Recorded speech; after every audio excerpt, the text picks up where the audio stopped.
नमस्कार, मैं हूं संजय शर्मा। आप देख रहे हैं 4 PM न्यूज़ नेटवर्क।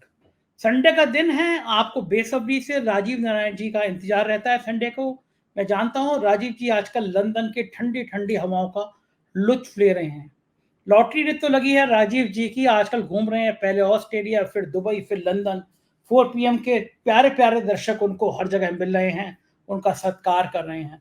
बहुत जल्दी मैं भी निकलूँगा विदेश यात्रा पे, ऐसा मैं ख्वाब देखता रहता हूँ। अमेरिका वाले इतने अच्छे हैं, मेरे वीज़ा के लिए एप्लीकेशन मैंने दी, उन्होंने कहा योर वीज़ा अप्रूव्ड। पता नहीं किसने कहाँ गोटी पिटाई, 5 महीने हो गए, वीज़ा तो छोड़िए, मेरा पासपोर्ट तक वापस नहीं कर रहे।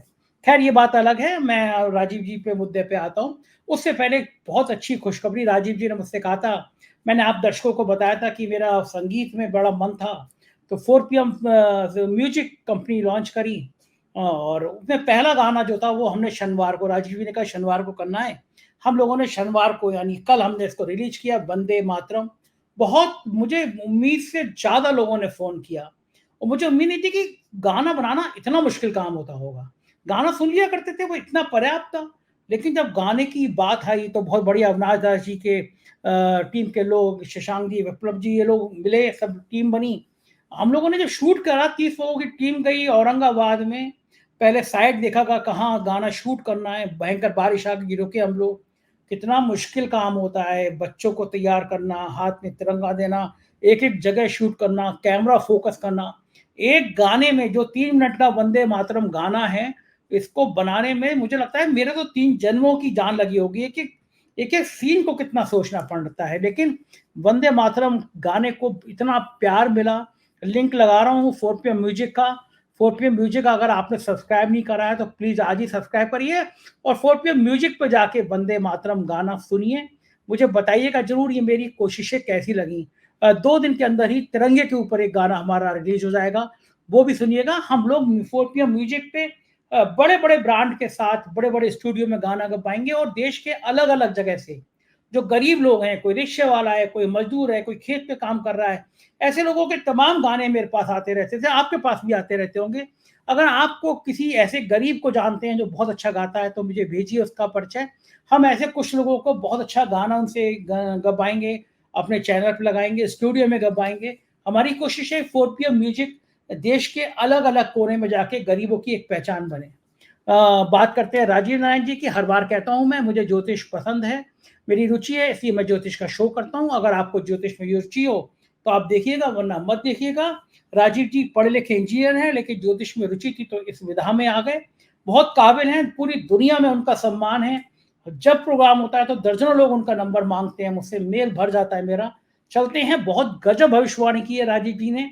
पिछले दिनों उन्होंने कहा था कि मंगल चेंज हो रहा है, दुनिया में तहलका मचेगा, कुछ राष्ट्राध्यक्ष चले जाएंगे, बांग्लादेश के हाल सामने हैं। अब भारत को लेकर खासतौर से विनेश फोगाट का जो मेडल चूका, उसमें एक बहुत बड़ा षड्यंत्र गृह बता रहे। ये सारी बातें राजीव जी से करेंगे। चलते हैं राजीव जी के पास।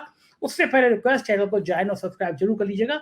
चलिए राजीव जी के पास। 4 PM न्यूज नेटवर्क में स्वागत है राजीव जी आपका।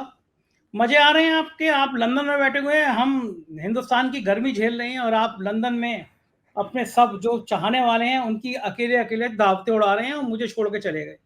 लेकिन मैं आपको शुक्रिया कहना चाहूँगा, मैंने 4 PM की तरफ से जो एक म्यूजिक कंपनी बनाई थी और आपने कहा कि पहला गाना शनिवार को लॉन्च करो। शनिवार को हमने पहला गाना वंदे मातरम गाया, लॉन्च किया और ज़बरदस्त रिस्पॉन्स आया। लोगों ने इतने फ़ोन करके बधाई दी कि मुझे उम्मीद नहीं थी। तो नहीं बहुत-बहुत देखिए शुक्रिया कि आपके प्यार के कारण राजीव जी ये कंपनी हमारी शुरू हुई और मुझे उम्मीद नहीं थी राजीव जी इतना बढ़िया आएगा। तो ये क्या आपको अंदाज़ा था कि शनिवार को लॉन्च होगा तो इतना बढ़िया रिस्पॉन्स आ जाएगा? बिल्कुल बिल्कुल देखिए वो यही तो मुहूर्त देखा गया था कि भाई आपका जो प्रोग्राम अब ऐसे भी आपके जो है सेकंड हाउस से मैंने कहा था वाणी का देखा जाता है तो आप खुद बहुत अच्छे स्पीकर हैं। तो ये जो शनिवार को जो शुरू किया था बाकायदा उसमें एक ऑस्पिशियस मुहूर्त बताया गया था। तो परिणाम आपके सामने आ रहा है कि ये, और उसका मैंने भी सुना था, बड़ी अच्छी इसकी साउंड ट्रैक बहुत अच्छा है, उसकी धुन बहुत अच्छी है। तो मेरी आगे फिर आपकी टीम को बहुत बहुत शुभकामनाएं और आपका चैनल आगे बहुत बढ़ेगा।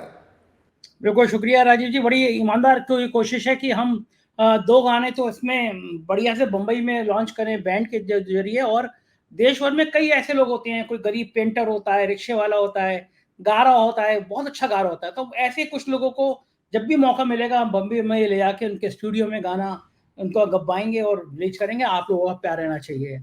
और जी, राजीव जी स्पेशली तौर पे एक बहुत अच्छी किताब हम लोगों ने पहले भी ज़िक्र किया था प्रवेश जैन जी इंसान बहुत अच्छे हैं, around the world with 4 samosa इंसान बहुत अच्छे हैं, वृद्धावस्था आश्रम चलाते हैं, किसी से डोनेशन नहीं लेते, 90-100 लोग वृद्ध लोग उनके संग रहते हैं और किताब भी बहुत अच्छी लिखी है। तो हम लोगों ने पहले ज़िक्र किया, किताब मैंने पढ़ी, मेरे मन में बड़ा आया कि काश मैं भी इतनी अच्छी किताब ले पाऊँ, तो उन्होंने ख़ास तौर से आपको शुक्रिया कहा है कि आपने ओह! जो थैंक यू। किताब को पढ़ के आपने जो रिमार्क किया था, बहुत सारे सुप्रीम कोर्ट और हाई कोर्ट के जजों ने भी उनको फ़ोन किया कि हमने 4 पीएम में देखा था और राजीव जी का प्रोग्राम तो हम देखते हैं। तो उन्होंने कहा शुक्रिया कह देना भाई कि मुझे पता ही नहीं था कि राजीव जी की इतनी ब्रांडिंग जजों में है, हाई कोर्ट और सुप्रीम कोर्ट के जजों में है। तो प्रवेश जैन जी इस किताब के लेखक है, बहुत शानदार किताब है। उन्होंने आपको शुक्रिया कहा तो मैंने कहा उनकी तरफ से मैं आपको शुक्रिया कह दूँ। वो मैं जैन साहब को कहता हूँ, जैन साहब आप इस तरह की और समाज को मार्गदर्शन करने वाली और अच्छी-अच्छी किताबें लिखिए। मेरी बहुत-बहुत शुभकामनाएँ आपको आपके लिए। शुक्रिया राजीव जी, कार्यक्रम शुरू करते हैं। सबसे पहले तो सवाल ये बताइए कि लंदन में और क्या-क्या आप हुनर दिखा रहे हैं? उसके बाद मैं पहला सवाल करूँगा आपसे। मैंने भाई सुनने में देखिए आया कि आपके दर्शक जो हैं वहाँ पे, आपकी खातिरदारी ज़्यादा कर रहे हैं, आप और गुलाबी-गुलाबी हो गए हैं, गुलाबी कुर्ता है, आप वैसे ही गोरे हैं और गुलाबी हो रहे हैं।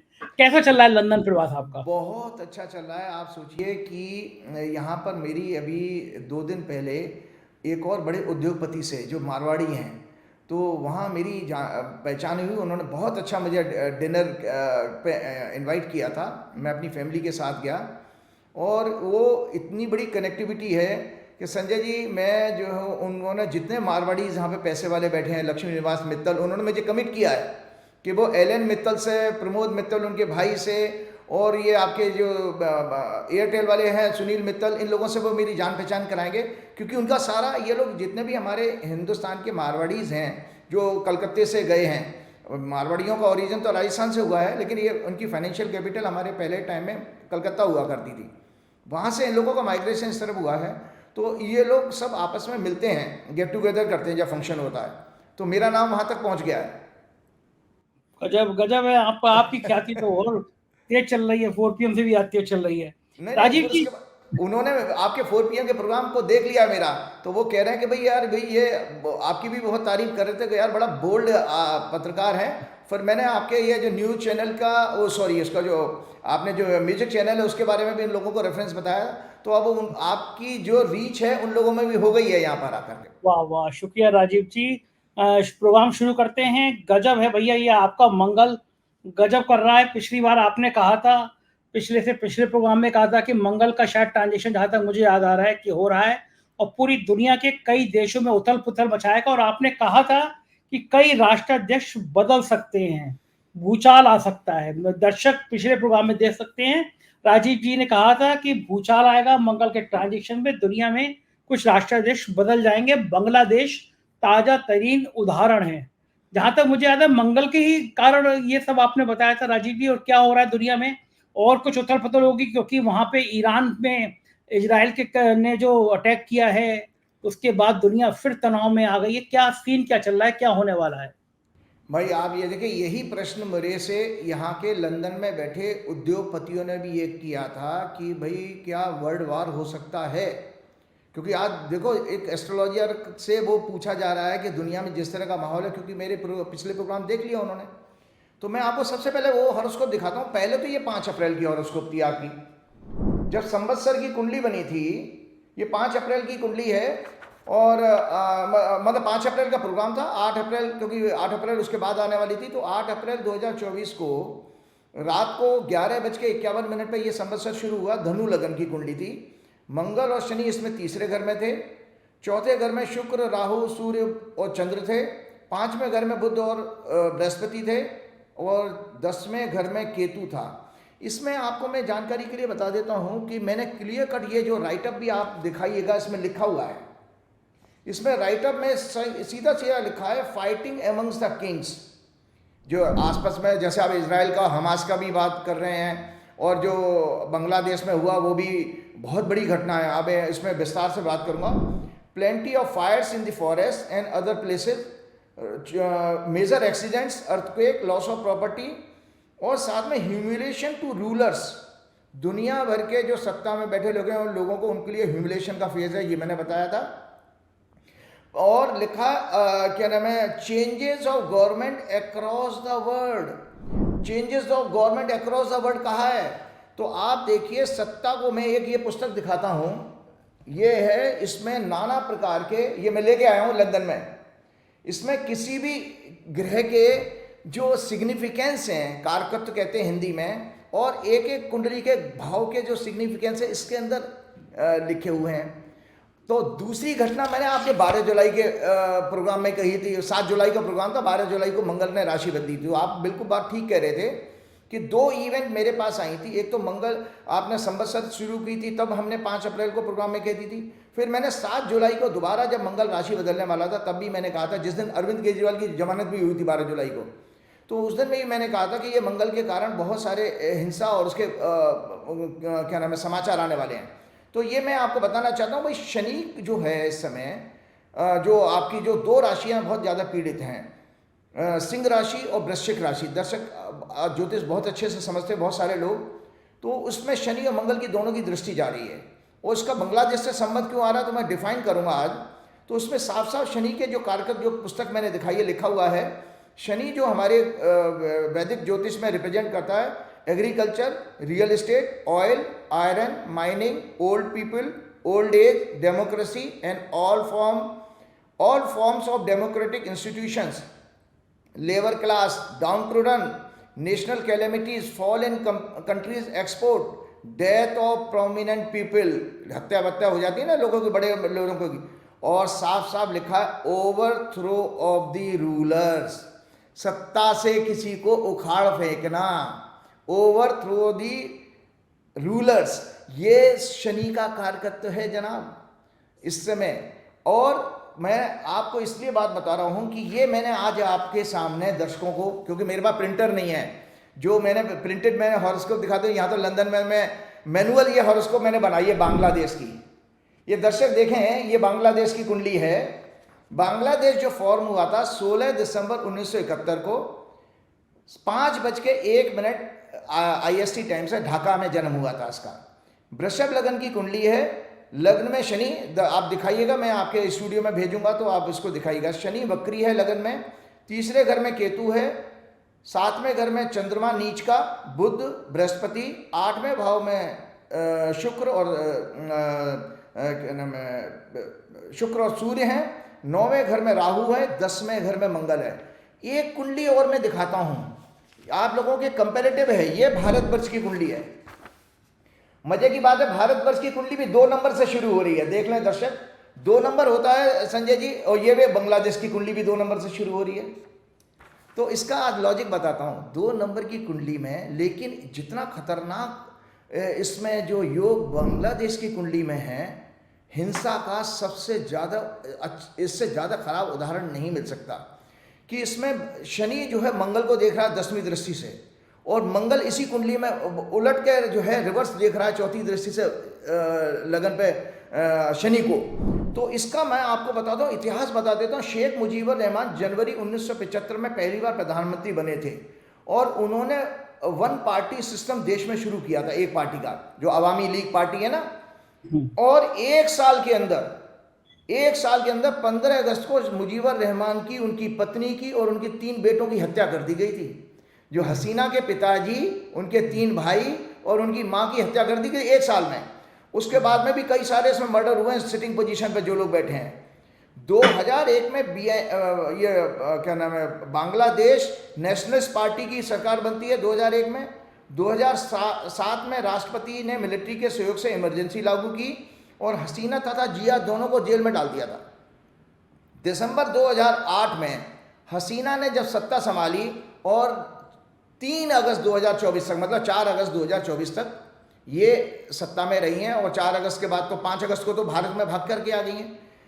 तो दर्शकों के लिए जानकारी के लिए बता देता हूं, जो 12 जुलाई को जब मंगल आया और उस कुंडली में 4थे घर में शनि को, वो मंगल जो 4थे घर को सूर्य सिंह राशि को प्रभावित कर रहा था, 10वीं दृष्टि से शनि भी देख रहा था। तो मैं आपकी जानकारी के लिए जो मैंने बांग्लादेश की कुंडली दिखाई है, इसमें जानकारी के लिए मैं बता देता हूँ, कि ऑन दी डे, देखो इसमें मैंने पहले ही बता दिया, 10वां घर, 10वें घर का स्वामी शनि, 12वां घर का स्वामी मंगल और 7वें घर, 12वें और 7वें घर का स्वामी मंगल दोनों बुरी तरह पीड़ित हैं। Lagna lord Venus in 8th house with 4th lord Sun. तीसरे घर का स्वामी चंद्रमा डेबिलिटेटेड है, एफ्लिक्टेड है 7वें घर में शनि के साथ। तो आपको बता दें, तीसरा घर है पड़ोस का, जैसे पाकिस्तान इनका पड़ोसी देश है, पड़ोसी देश हम भी हैं और चाइना भी है। मंगल की, इनकी शनि की महादशा 1974 तक चली है। सत्ता परिवर्तन के दिन, ये दर्शक बात है, इससे बड़ी रिसर्च कोई नहीं हो सकती है दर्शकों के लिए जानकारी, क्योंकि आपका प्रोग्राम अब केवल भविष्यवाणी के लिए नहीं देखा जा रहा है, आपके प्रोग्राम से लोग ज्योतिष सीख रहे हैं।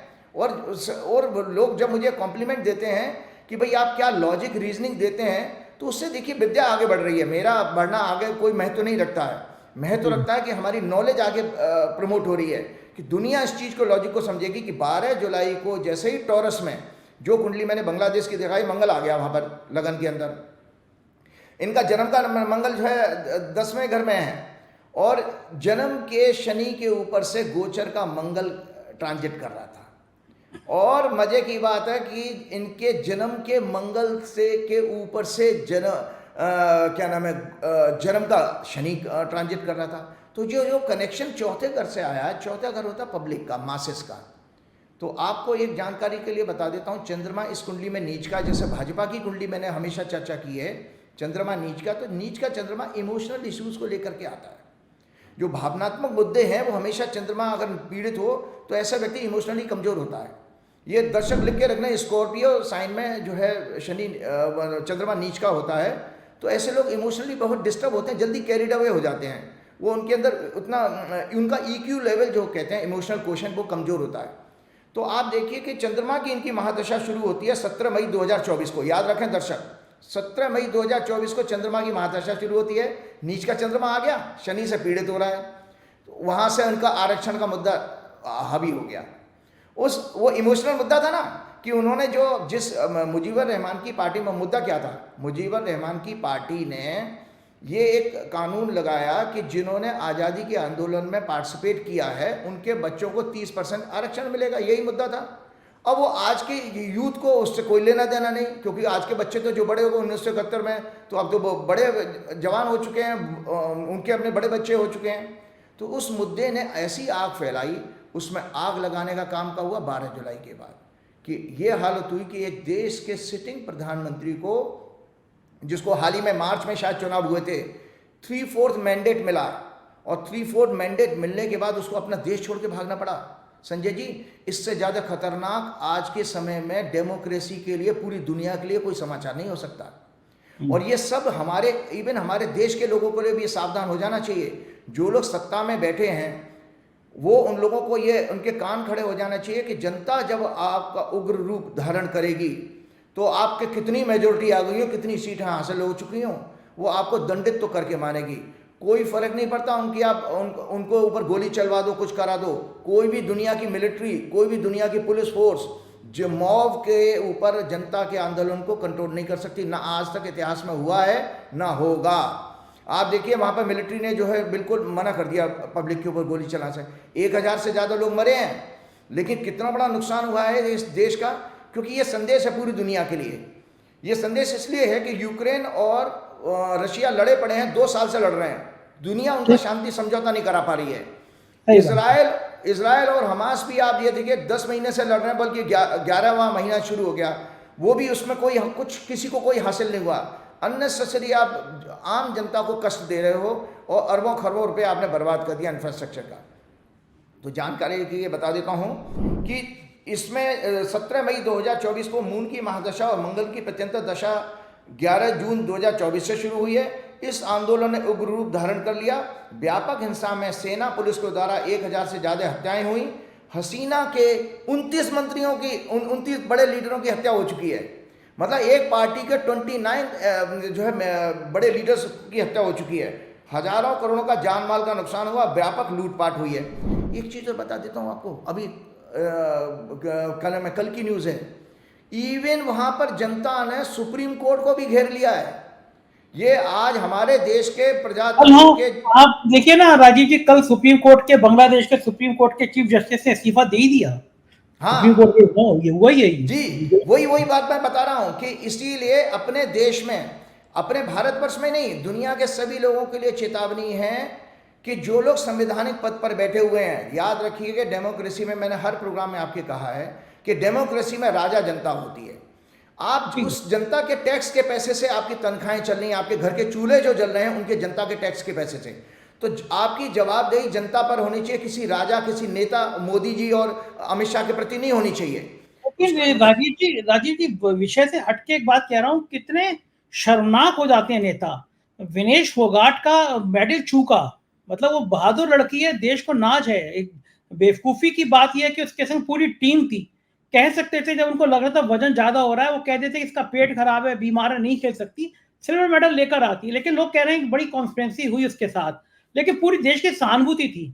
और हमारा खेल मंत्री, नाकारा खेल मंत्री, बहुत खराब शब्दों का इस्तेमाल कर रहा हूं, निर्लज खेल मंत्री, संसद में खड़े होकर कह रहा है कि हमने विनेश फोगाट के ऊपर 71-72 लाख रुपए खर्च कर दिए। इनसे पूछो कि तुम मंत्रियों की और सांसदों की जो अय्याशियां होती हैं, तो तुम्हारे बंगले सजाने में करोड़ों खर्च हो जाते हैं।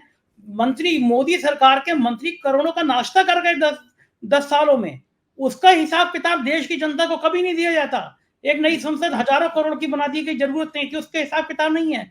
लेकिन एक देश की बेटी जिसके संग सिंपैथी होनी चाहिए, और निर्लज खेल मंत्री हाउस में कह रहा है कि हमने विनेश के ऊपर 71 लाख खर्च कर दिए। ये इस देश की जनता को सलाम है कि ऐसे खेल मंत्री को बर्दाश्त कर रही है वो जनता। ऐसे खेल मंत्री के इस्तीफे की मांग नहीं कर रही है जनता की, तुम बोल रहे बोलो।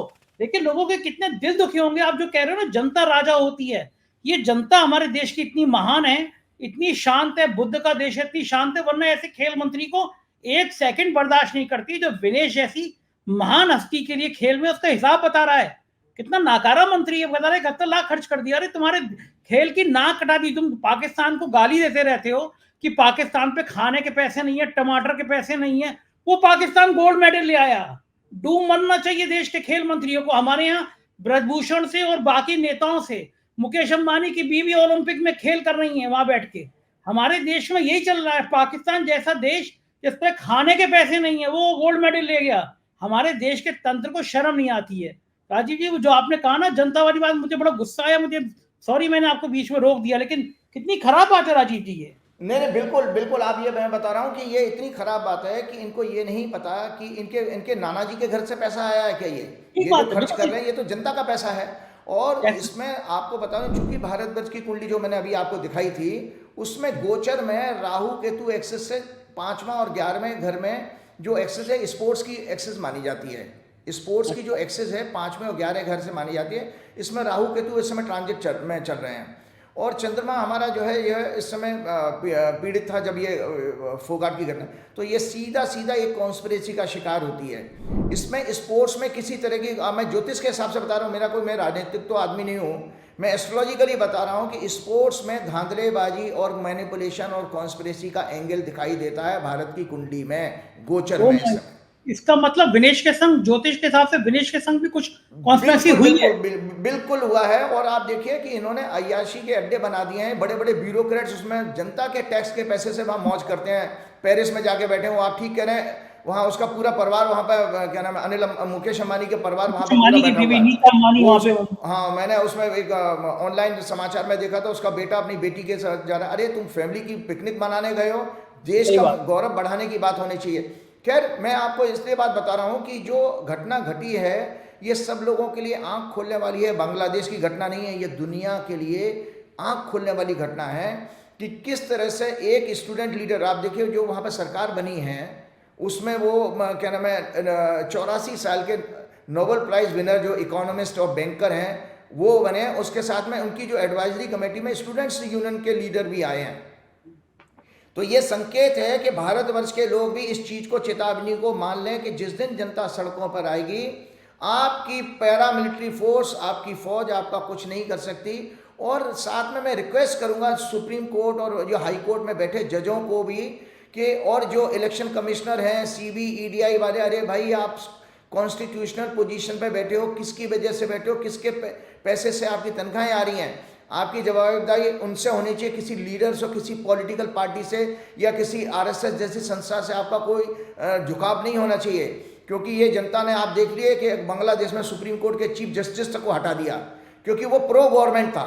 तो जितने भी ये आपको बता रहा हूँ, बांग्लादेश चूंकि आपके पड़ोस में है इसलिए मैं चेतावनी के रूप में बता रहा हूं, क्योंकि ऐसा संकेत 26 अगस्त को, सुन लीजिए, 26 अगस्त को मंगल राशि बदलने जा रहा है।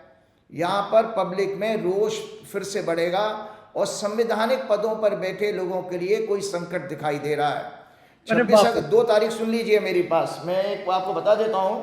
26 अगस्त की मैंने बात कर दी ना, कि एक तो ये है सोलर संक्रांति की कुंडली दिखा रहा हूं, ये भी हाथ से बनाई है मैंने। यहां पर 16 अगस्त को शाम को 7:48 पे ये कुंडली बनती है, कुंभ लगन की कुंडली। बकरी शनि लगन में है, चौथे घर में बृहस्पति और मंगल होगा, 7वें घर में सूर्य, बकरी बुध, शुक्र और सिंह, और क्या नाम है आपके 6वें घर में, 8वें घर में केतु और 12वें घर में आपके राहु और 9वें घर में आप 11th हाउस में आपका चंद्रमा। इस कुंडली का फलादेश बता देता हूं, क्योंकि इस कुंडली में सूर्य भी पीड़ित हो रहा है और 26 अगस्त तक मंगल अभी वृषभ राशि में रहने वाला, उसके बाद मिथुन राशि में जाएगा। तो इस संक्रांति में 26 अगस्त तक का समय टॉप पॉलिटिकल लीडर्स, संवैधानिक पदों पर बैठे हुए प्रोमिनेंट लोग, ब्यूरोक्रेसी के लिए, पावरफुल ब्यूरोक्रेसी के लिए बहुत ही डिस्टर्बिंग समाचार लाने का है। उनके लिए लाइफ थ्रेटनिंग का भी फेज है, क्योंकि इस समय तक सूर्य, इसकी सिंह राशि, मंगल और इसकी स्कॉर्पियो राशि शनि मंगल दोनों के ग्रह के प्रभाव से पीड़ित हो रही है। इस दौरान हवाई जहाज दुर्घटनाएं, ट्रेन दुर्घटनाएं भी और किसी तरह के युद्ध जैसे हालात उत्पन्न हो रहे हैं। बांग्लादेश आपका सबसे पड़ोसी है और दुर्भाग्य यह है, आपको पता है बीजेपी की कुंडली आपके पास है, मैं दिखाइएगा। भाजपा की कुंडली में विदेश नीति में फ्लॉप होने का सबसे बड़ा योग है, क्योंकि जो विदेश नीति है 9वें घर से विदेश नीति देखी जाती है। और भाजपा की कुंडली में बकरी, उनका मिथुन लगन है, मिथुन लगन का स्वामी बकरी, बुध जो है वहाँ पर राहु केतु के बीच में, शनि मंगल और सबसे पीड़ित है। तो ऐसे केस में भाजपा की कुंडली में कभी भी विदेश नीति में ये सफलता इनको कभी हासिल नहीं होगी, कभी भी नहीं हासिल होगी। इसका नतीजा आपने देखा कि जब से 10 साल में जो सरकार आई है, मैंने आपको बताया कि इंडिया क्या नाम है, इसके अंदर इंडिया के चार्ट में भी मंगल अभी लग्न में है। अगस्त लास्ट वीक में मून चार्ट से ये 12वें भाव मिथुन में आ जाएगा। भारत में भी ईस्टर्न बॉर्डर पर हिंसा की घटनाएं होंगी। बांग्लादेश वाले जो है बॉर्डर पर हिंसा की वारदात होने का संकेत है, क्योंकि देखिए उनकी नई सरकार ने आपको चेतावनी दे दी है। आपने उनके दुश्मन नेता को अपने घर में बैठा कर रखा, हसीना को। उन्होंने साफ साफ भारत से ये आग्रह किया है कि आपको जो है बांग्लादेश के साथ होना चाहिए, किसी एक पार्टी और एक नेता के साथ नहीं होना चाहिए। और ये हमारे 10 साल में सत्ता जो बैठी है वो हसीना और हसीना की पार्टी के लिए फेवरेबल है, लेकिन वहाँ बांग्लादेश की पब्लिक क्या करेगी? वो तो ये कहेगी हमारी आवाम के खिलाफ है भारत की दशा, तो इसलिए कोई हिंसा के वारदात, क्योंकि ग्रह योग ऐसा बन रहा है। आज भारत की विदेश नीति पूरी तरह से कमजोर और डायरेक्शन लेस हो चुकी है।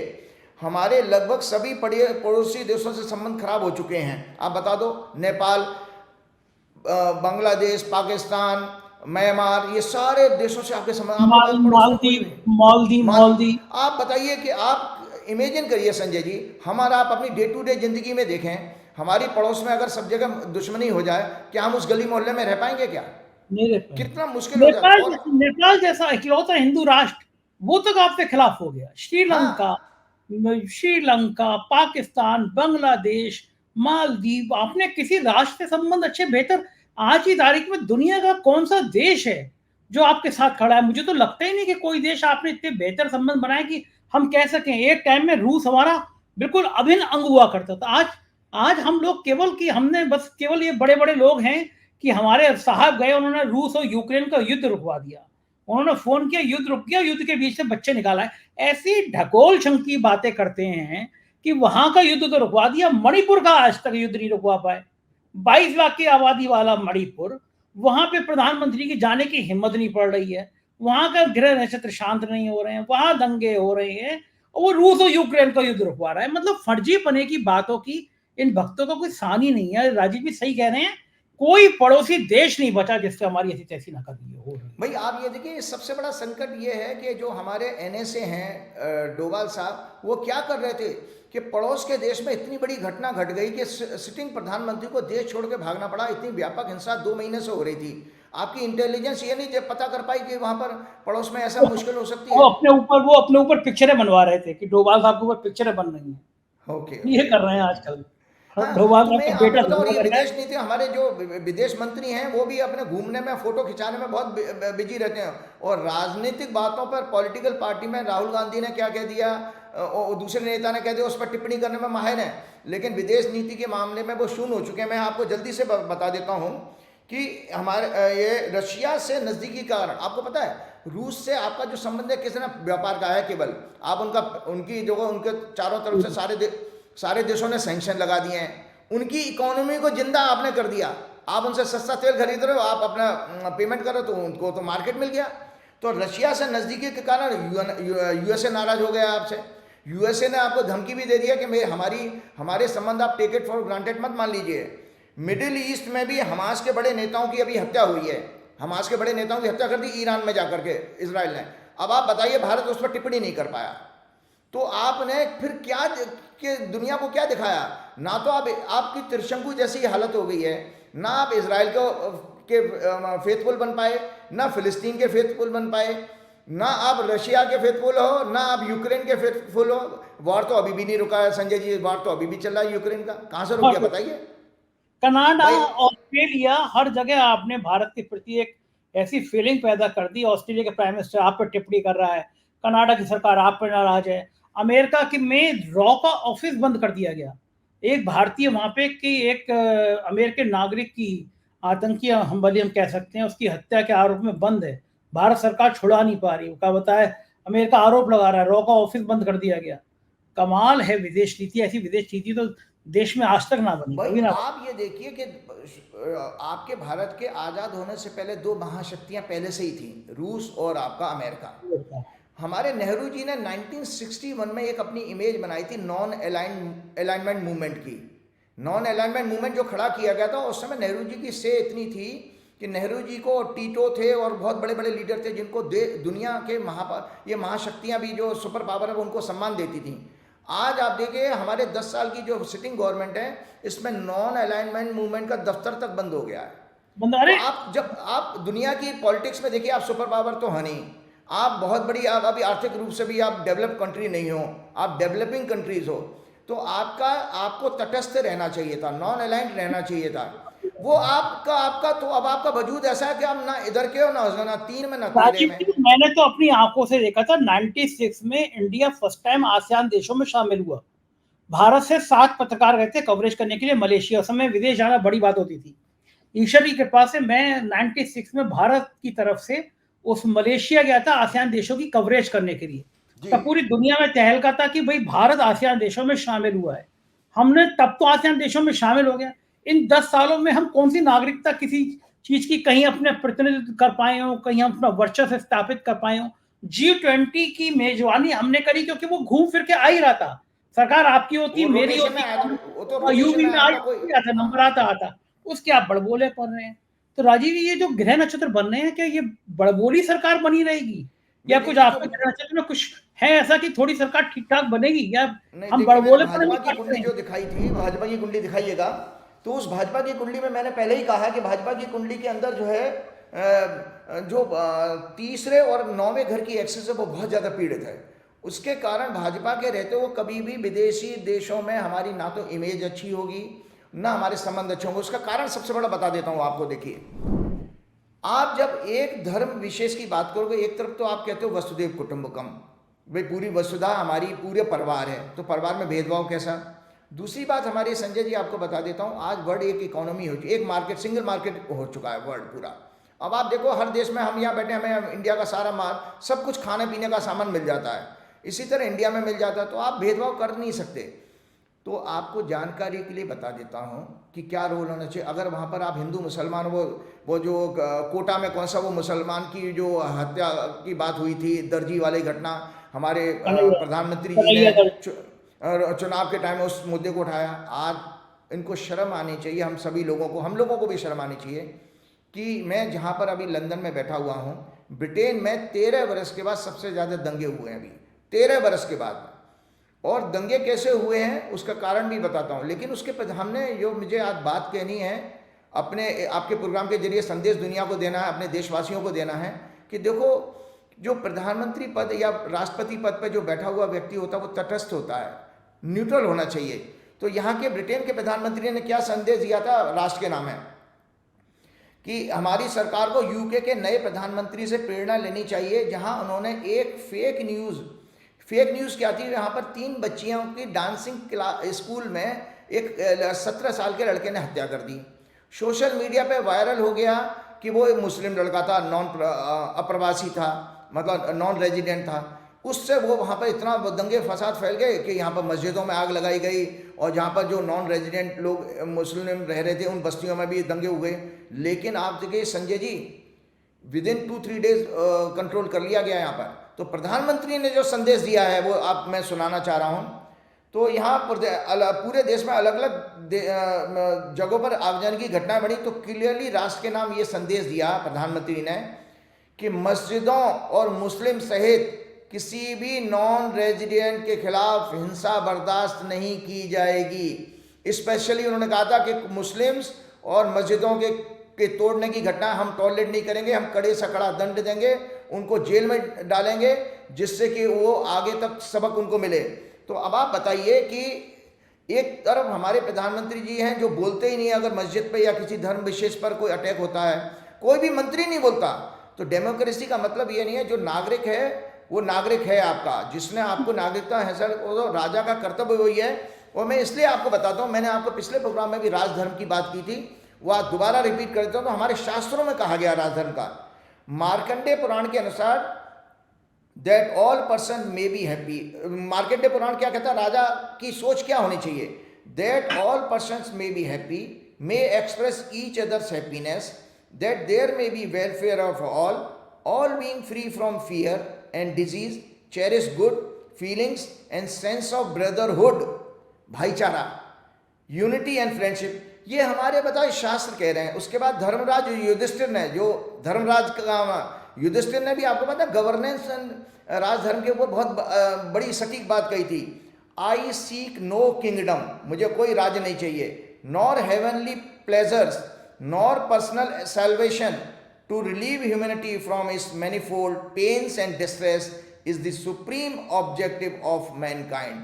वो कहता है मानवता की सेवा ही मेरा सुप्रीम ऑब्जेक्टिव होना चाहिए। ये राजा का राजधर्म बताते हैं।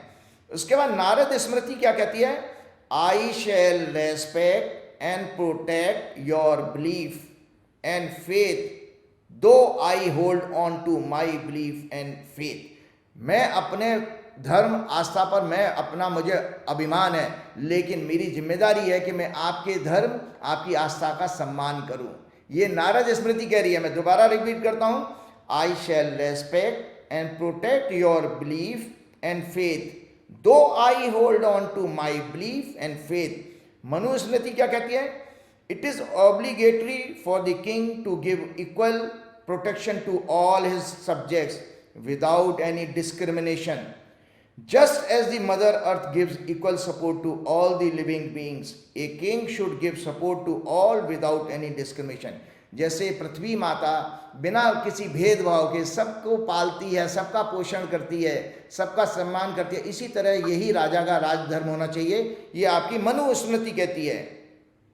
तो इस तरह से आप देख सकते हो, so deep rooted is the principle of secularism, सर्वधर्म संभाव इन अवर स्क्रिप्चर्स, कल्चर एंड सिविलाइजेशन।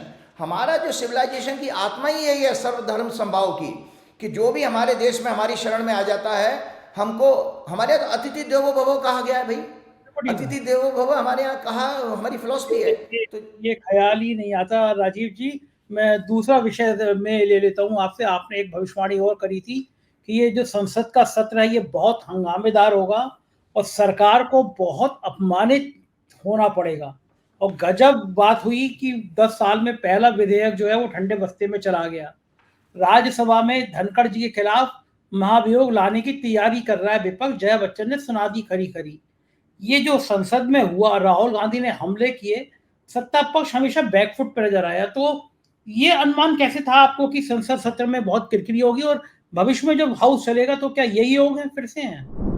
भी देखिए, ये मैंने आपको बिल्कुल आपने कहा, आपके पिछले प्रोग्राम में ही मैंने ये कुंडली दिखाई थी कि जब बजट सेशन 22 जुलाई को शुरू हुआ, 11 बजे का टाइम होता सदन शुरू होने का, कन्या लगन की कुंडली में थी, लगन में केतु, 7वें घर में राहु, और आपके 5वें घर में चंद्रमा, 6वें घर में शनि, 12वें घर में बुध, और 11वें भाव में शुक्र और सूर्य, और 9वें घर में बृहस्पति और मंगल। मैंने आप लोगों को प्रिंसिपल बताया था, सिद्धांत बता दिया था, लग्न का स्वामी अगर 12वें घर में जाए तो अपमान, ह्यूमिलेशन आता, डिफेंसिव रहोगे आप, कोई भी दुनिया का आदमी हो।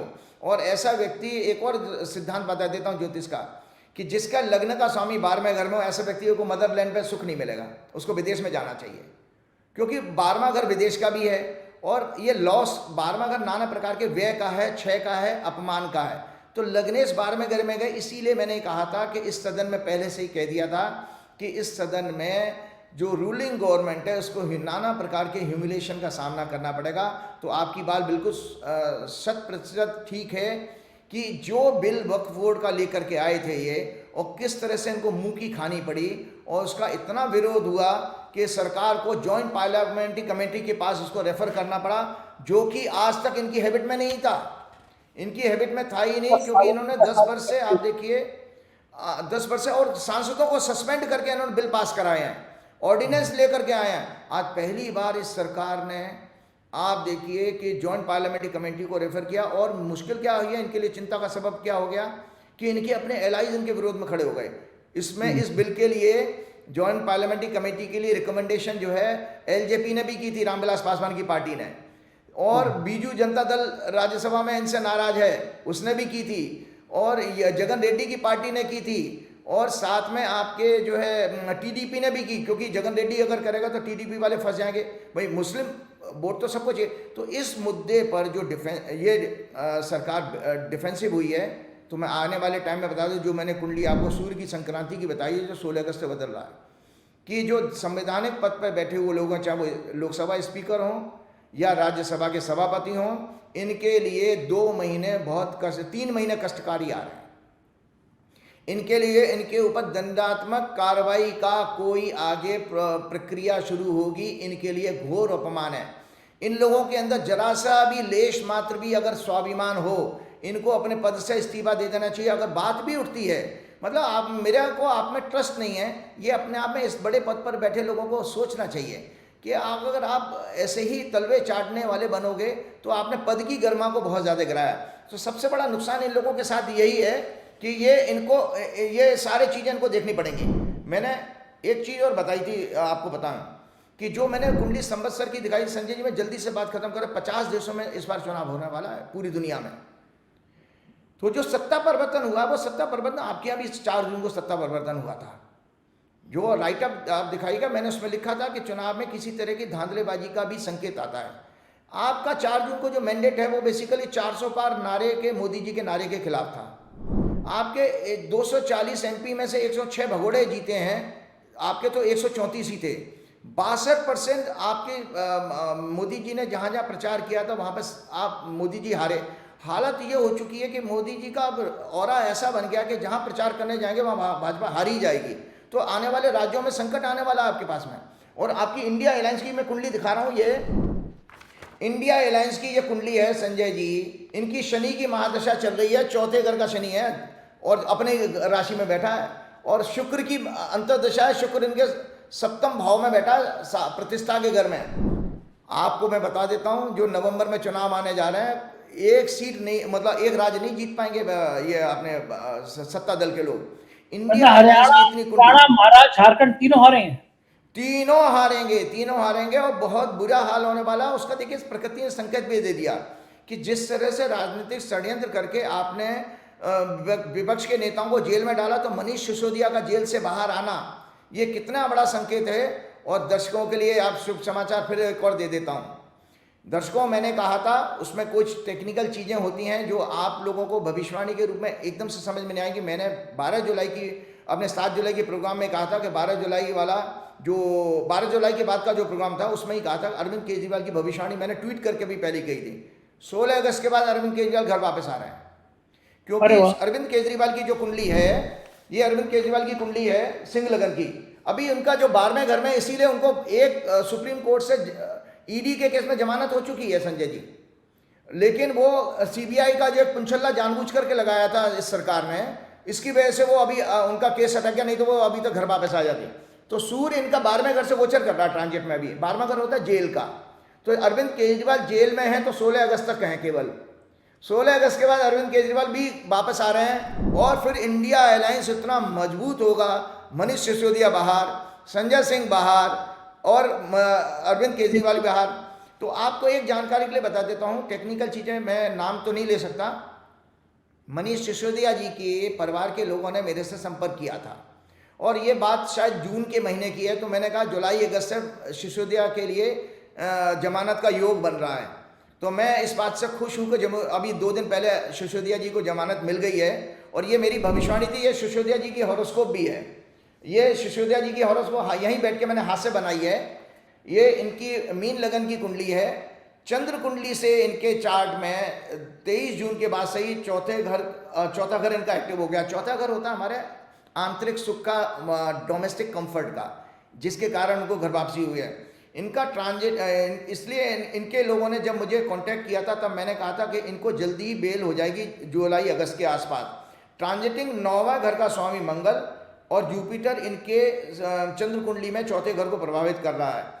इनका चौथे घर का स्वामी इस समय गोचर में था, लगन से जो चौथा घर बनता बुध, वो इस समय गोचर कर रहा है सिंह राशि से। तो इनके लिए भी ये मैंने बात की। तो आज ये जो लगातार मैंने जो कुंडली बताई हैं, इन कुंडलियों में ये इंडिया अलायंस का बहुत अच्छा योग है। एक 2 चीज़ें संजय जी जाते जाते मैं शेयर करना चाहूँगा, बस आपका प्रोग्राम की समाप्ति के लिए। मैं लंदन में जब गया तो ऑक्सफोर्ड का दर्शन किया। ऑक्सफोर्ड एक ऐसा है जैसे हमारे बनारस का स्थान है आपका जो है नालंदा यूनिवर्सिटी है।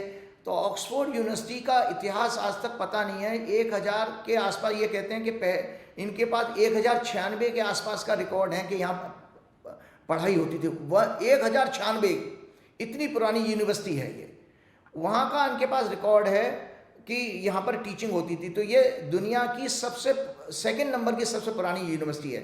इस यूनिवर्सिटी में मुझे 3-4 घंटे रहने का मौका मिला। तो मैंने सबसे पहले एक काम किया, मैंने आपके प्रोग्राम में जब मैं दुबई गया था तो मैंने मस्जिद का जो है जिक्र किया था, मस्जिद में दर्शन करने भी गया था। तो मैं इस विदेश की यात्राओं पर ये इसलिए निकला हूँ कि मेरे जैसा साधारण व्यक्ति किस धर्म में क्या चीज़ बात कही गई इसको मैं जानने के लिए निकला हूँ। मैं अपने धर्म के बारे में तो बहुत पढ़ता पढ़ाता रहता हूँ, मुझे दूसरे धर्मों को पढ़ने का मौका नहीं मिला। तो संजय जी 12वीं शताब्दी के चर्च में मुझे जाने का मौका मिला।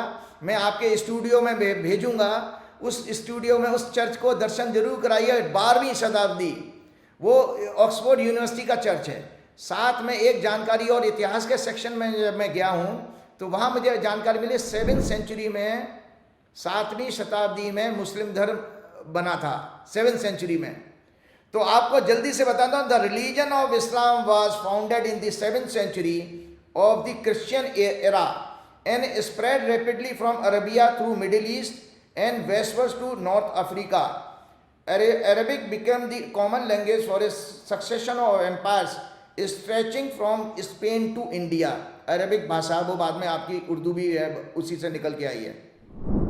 आपको जानकारी के लिए बता देता हूँ, क्रिश्चियन धर्म में, मुस्लिम धर्म में मैंने ऐसे मेजरिंग इंस्ट्रूमेंट, वो फोटो भी और मैं आपको भेजूंगा, दिखाइए, जो समय की गणना करने वाले साइंटिफिक इन्वेंशन जो हुए हैं इस धर्म में, दोनों धर्म में मैंने देखे हैं और ऑक्सफोर्ड में प्रूफ है।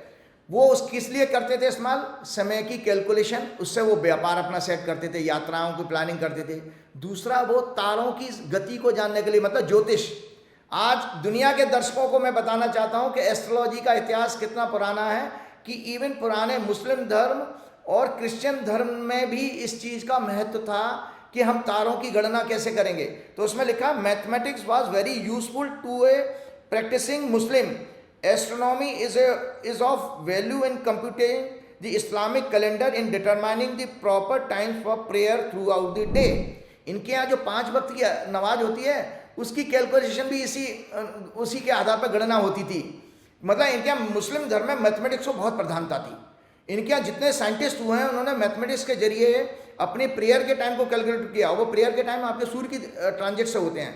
जो सूर्य आपका मूवमेंट में आता है प्रातःकालीन जब मध्य में होगा सूर्य, दूसरी प्रेयर दोपहर में सनसेट के टाइम और रात्रि के टाइम में 5 नमाज इनकी होती हैं। हमारे हिंदू धर्म में 3 संध्या कही गई हैं।